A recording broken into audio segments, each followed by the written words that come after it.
Hi friends, నేను ఈరోజు మొక్కజొన్న బుట్టలతో వడ చేస్తున్నాను. రెడీ చేసి చూపిస్తాను.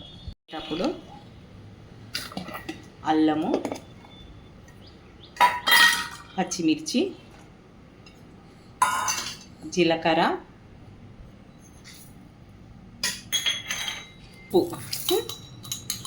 ఉప్పు బరకగా పట్టాలి.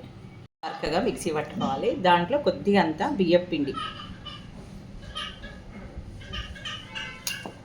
కొంచెం కరివేపాకు, కొత్తిమీర, ఉల్లిగడ్డ, సన్నగా తరిగిన ఉల్లిగడ్డ, ఇవన్నీ బాగా కలుపుకున్నాక వడ వేసుకోవాలి.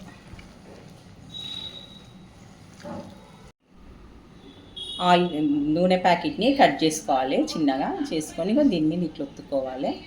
వడలాగా. మొక్కజొన్న వడ రెడీ.